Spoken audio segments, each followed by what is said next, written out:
Hi Aquarius, this is going to be your Sun, Moon, and Rising video for August 2025. The messages may not resonate with everyone because these are general readings.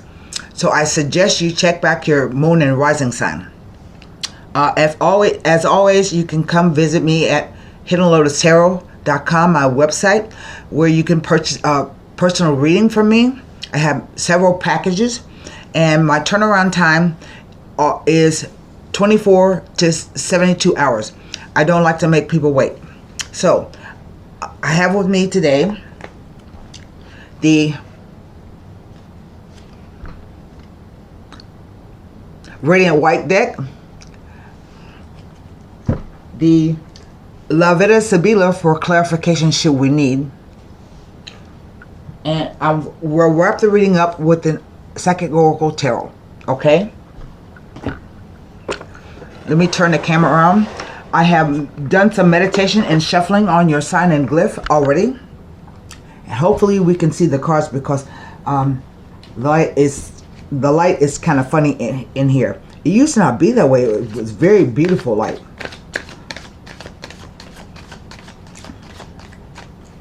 Let's put another shuffle and rifle on the cards. Oh, well, there we have it. There's your first card. It just kind of leaped out. That's the Ace of Cups. And all aces are simply opportunities. This one, it can be, mostly people interpret it as possibility of love, but it doesn't really mean cups don't really only relate to love. They relate to any kind of emotion that can make you feel whatever. Okay? I like to look at the Ace of all aces as opportunities. You have to be in the space to open your emotions, especially with cups, and to receive whatever you're feeling. Live what you're feeling and experience it firsthand. In this case, sometimes it can represent a catharsis, like tears. See the water flowing from the cups? Sometimes we have situations that we can't do anything but cry about it. But it's a release of emotion. And once that passes, you are in a space to receive new emotions and new thoughts. So this is not just about love per se. Okay? Let's cut the deck. Next card down is the Two of Cups.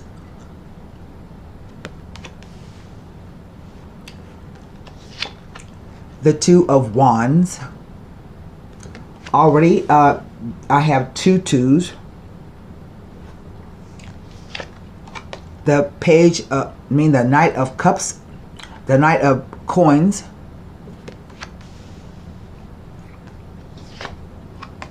The Lover's card.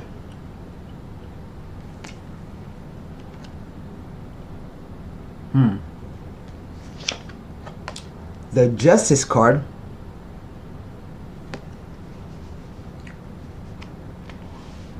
That's a pretty heavy reading. Last row, the Ten of Pentacles.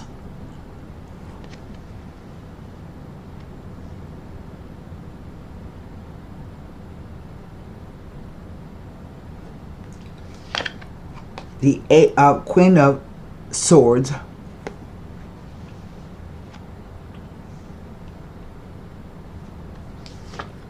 And finally, the King of Pentacles. That's a strange reading.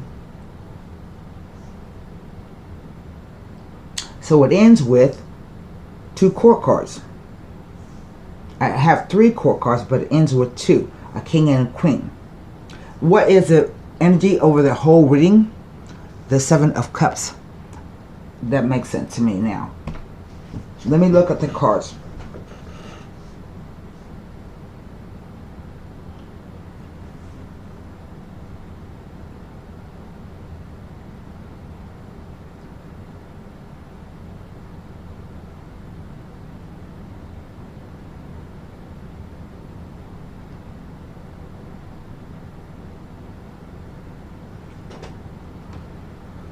I'm going to tell you what I have.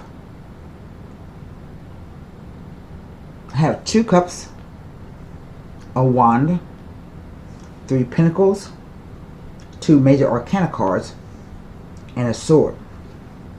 And I just explained to you about cups.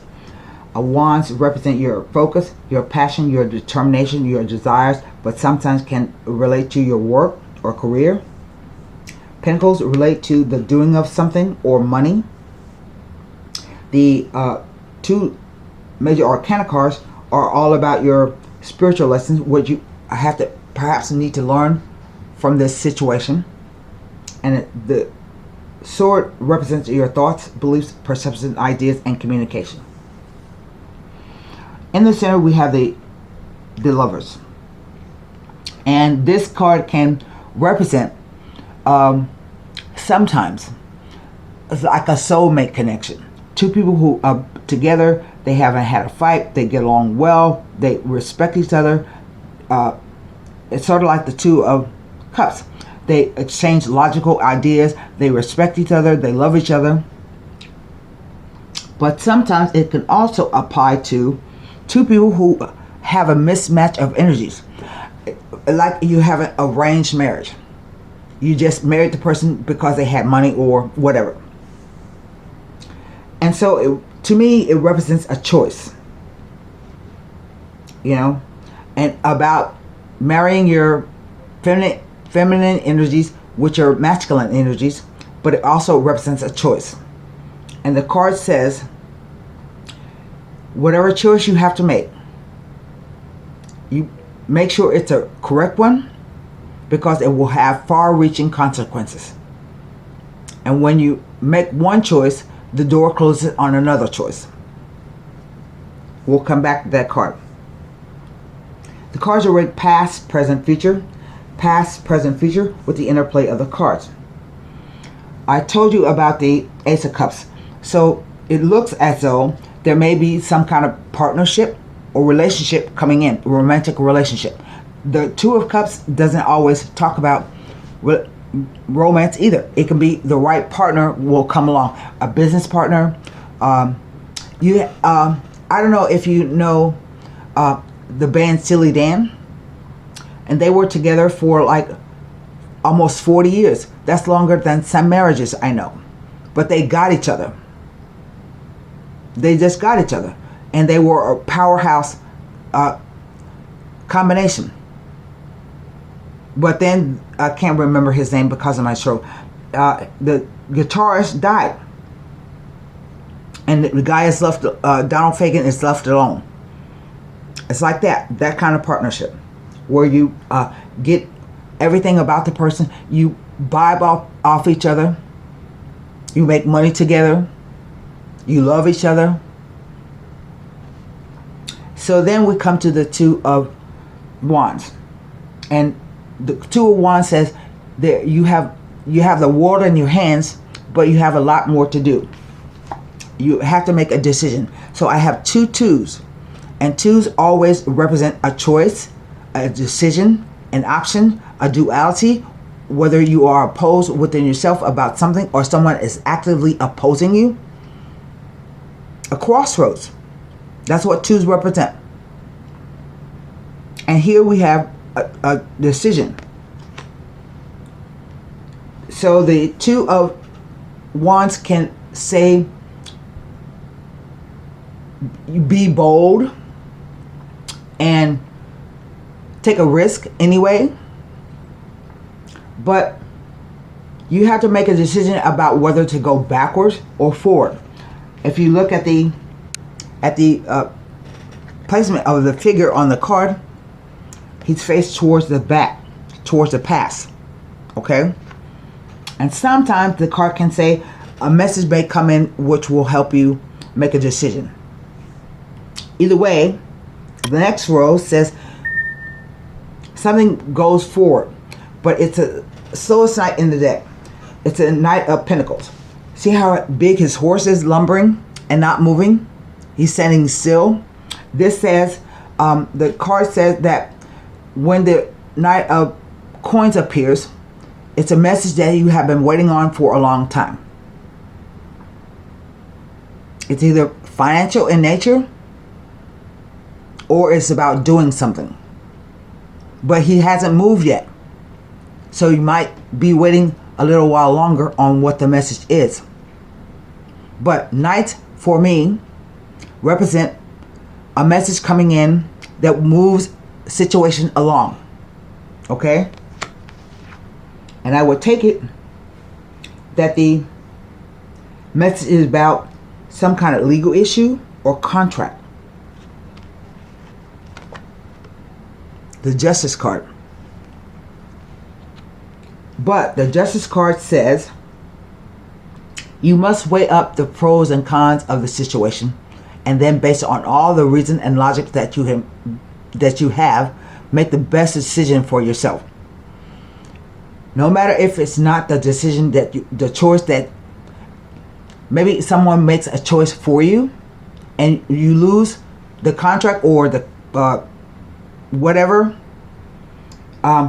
It's a karmic card, and it says that even if you get the short end of the stick, the process is fair and balanced. Okay? And in that way you can move along with your life. So I don't know if this is about retirement or somebody having a lot of money. I would think it would be the King of Pentacles, because the horse here represents his suit and it's above this 10 of Pentacles. But 10s are a changing number. And this says an offer will be made. The pentacle that he's holding. Some kind of offer. But the 10 of Pentacles represents a situation where it may be family money, generational money, passed down from generation to generation. It also talks about being around people that you feel comfortable with.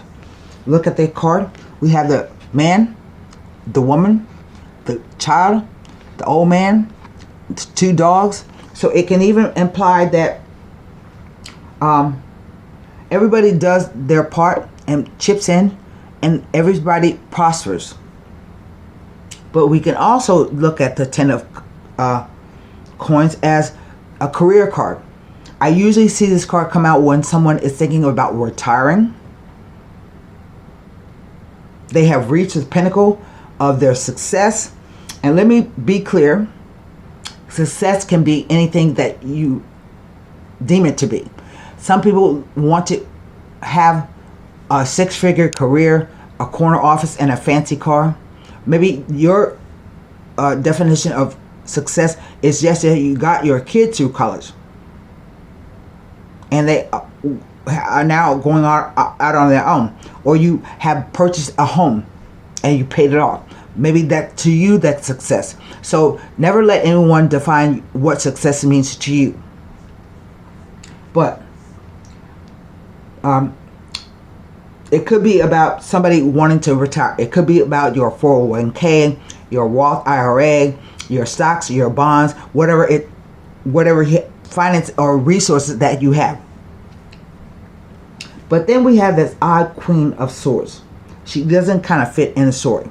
And she can be either Aquarius, Libra, or Gemini. As a profession, she is usually someone who can be a writer, an editor, a scientist, a researcher. She can be a counselor, like a law advocate, a lawyer. She can be a chef, a police officer, or a soldier.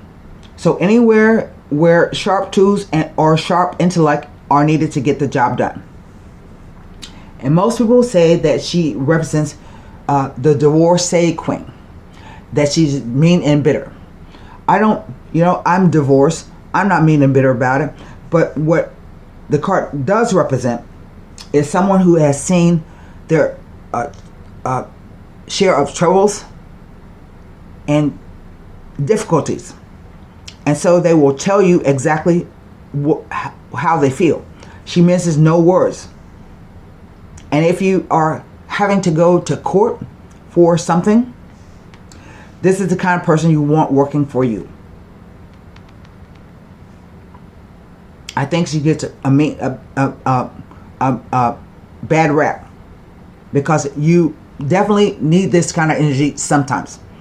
She is inviting the truth in, as you can see, and she's very clear-eyed about what's going on. Her head is above the clouds. There's a bird's eye view, so she's very clear-eyed about what's happening or what's going on, and she's faced to the future. And finally, we come to this King of Coins. He is usually an earth sign male, can be. He can be a Virgo, a Capricorn, or Taurus. He usually, as a profession, is someone who handles a lot of money, or he has a lot of property. He can be a banker, a hedge fund manager, an accountant, a loan officer, like a real estate agent. And usually you can go to him to get some kind of business advice. But I'm kind of stumped as to why these two came up at the end of the reading. Because if I look at the knighting, the two wands, there's a choice or decision about moving forward. That's why it may be late that you get the message. A long time coming. And the King of Coins, the message is either coming from him, I'm going the opposite direction, but usually this is a message about him or from him. Okay? Because they are the same suit. Here is an offer which will make you feel some kind of way. A balancing of the scales, or a decision, a contract, or court case happening. I think it involves either family money or your money, personal money. But right down the center I have the Two of Cups, the Lovers, and the Queen of Swords. So I don't know if this is you, Aquarius, making a decision, or someone else who makes a decision for you. So I don't know exactly what this is about.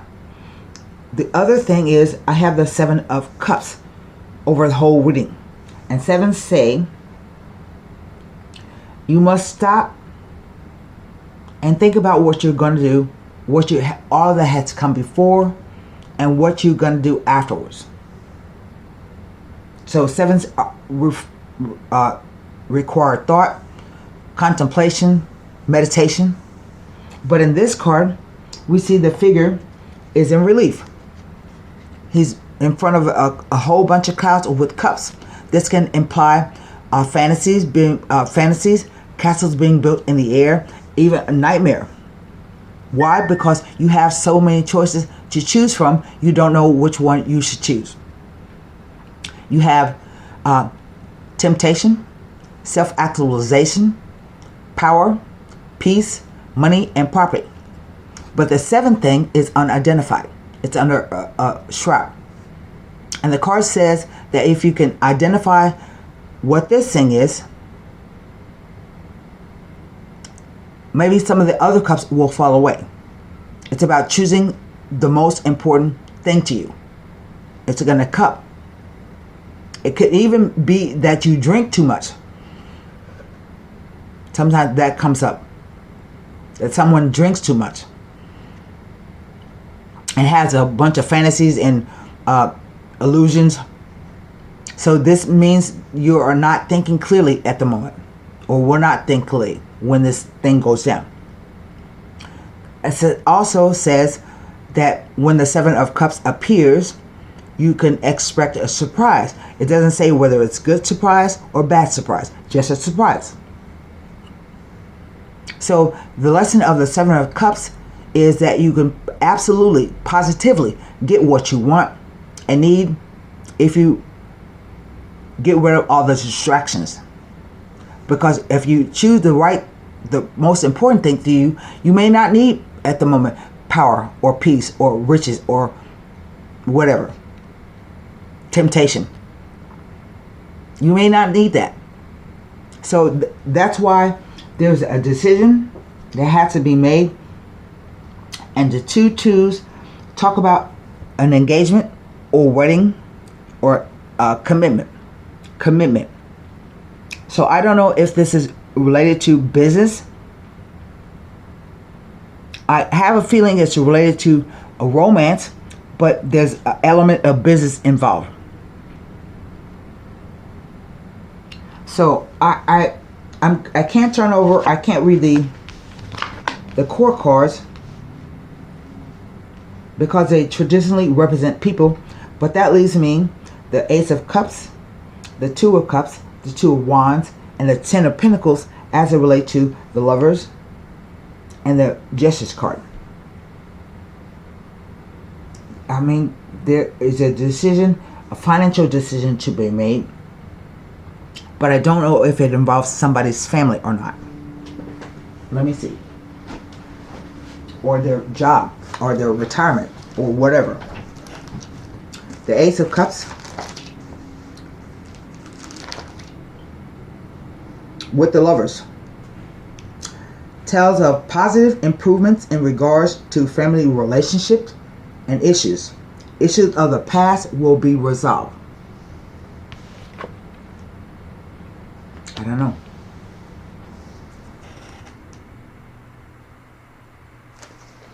The Two of Cups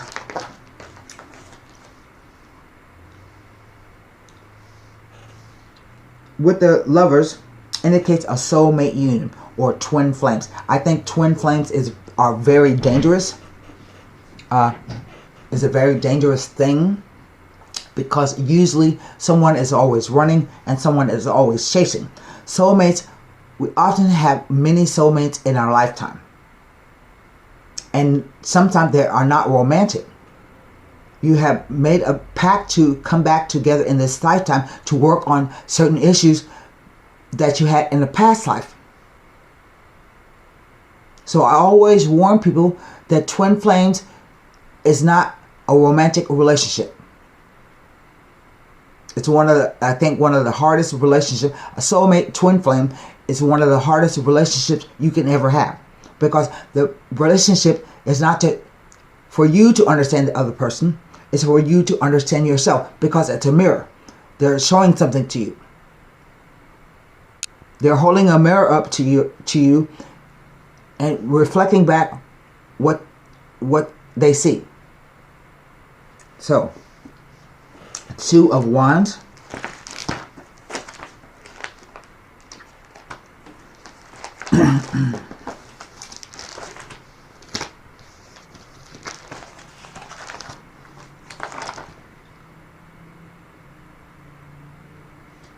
Tells me nothing.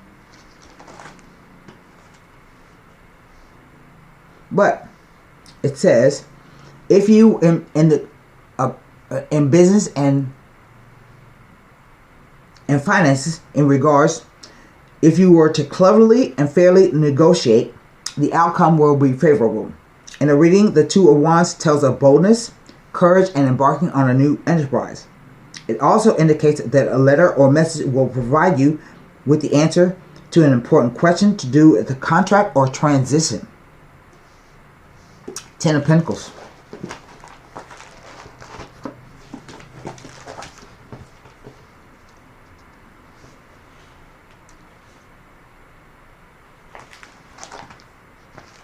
Tells me nothing.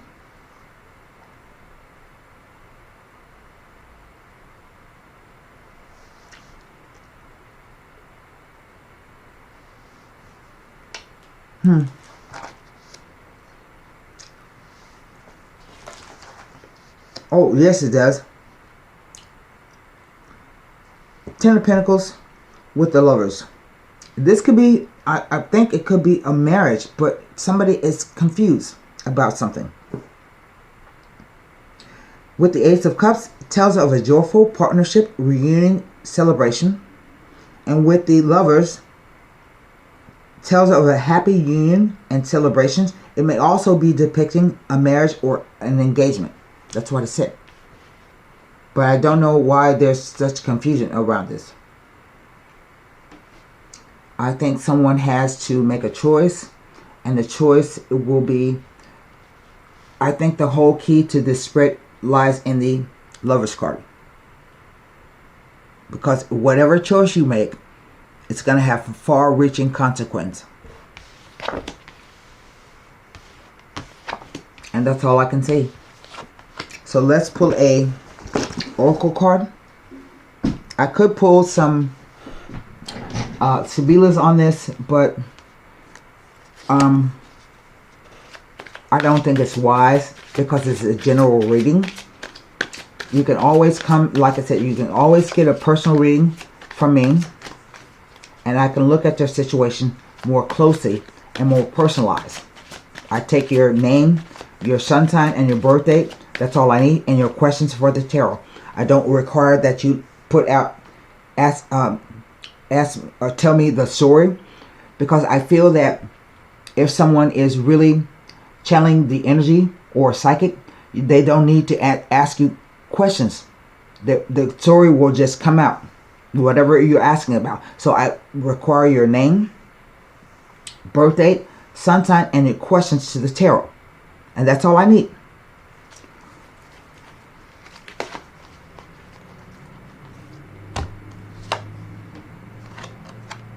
The Devil, temptation.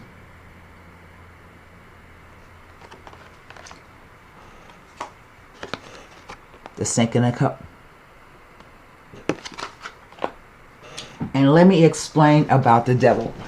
The Devil in the tarot is all about the third dimensional aspect. So it deals with what the things we need to live. So liquor, drink, food, sex, cars, clothes, houses. But it also can represent someone who is trying to take advantage of you for their own gain. A power struggle. Someone playing games with you.